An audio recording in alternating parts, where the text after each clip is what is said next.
Watch this New Yorker call out Trump during 9/11.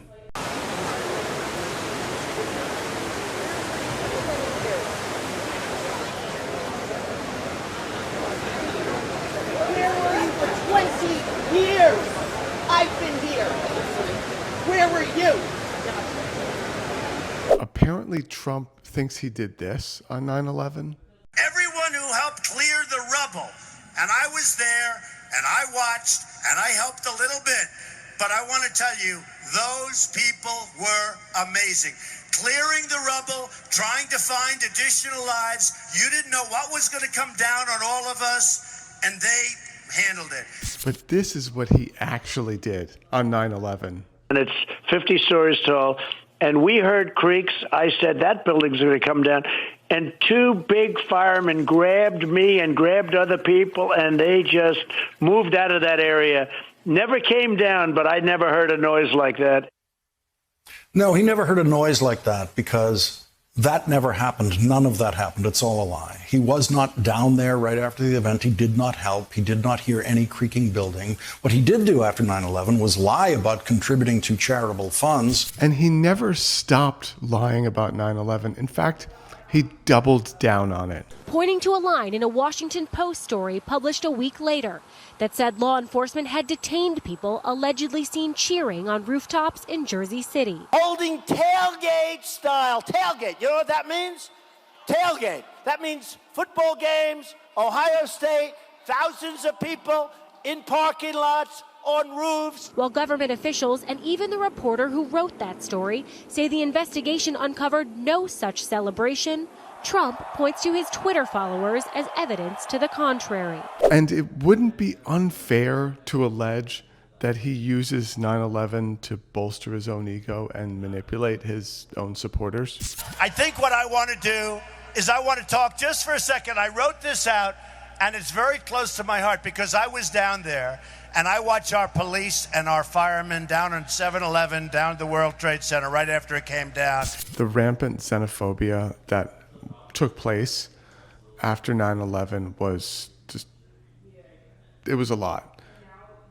If you were around then, I was guilty of, saying and thinking problematic things after 9/11. I feel bad for the Muslim and Arab community after 9/11 and what they had to endure. However, 9/11 was, it was a while ago. If you still harbor the same xenophobic, anti-Muslim hatred that you had, from 23 years ago, there's something wrong with you. I don't see the comparison because after 9/11, perhaps Muslim Americans were singled out at the airport. But other than that, I don't remember a lot of people chanting in the streets, "Gas the Muslims." I don't remember Muslims being murdered like the guy in a protest in Los Angeles. None of that actually happened. They wanted to put a mosque down by Ground Zero. That was the worst of it, from what I recall. The amount of people that just used 9/11, that was like the Republican thing. Cheney. They were like the OGs. Listen.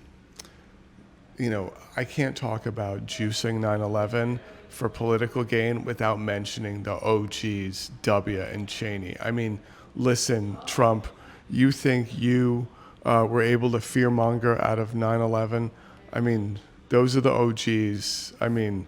You gotta give respect to the people that just invented the game. Come on now. And also pretty funny. Side note: a lot of Cheney just stand for Kamala, and everyone is like, "Oh, well, that's because establishment." It's like, no, because MAGA went after Liz Cheney, his daughter, and took her out of office. That's why he's switching sides. So yeah. OG 9/11 9/11 user Dick Cheney, because his daughter was put on the chopping block by MAGA, he switched sides, even though he is besties with the Heritage Foundation. Let's go.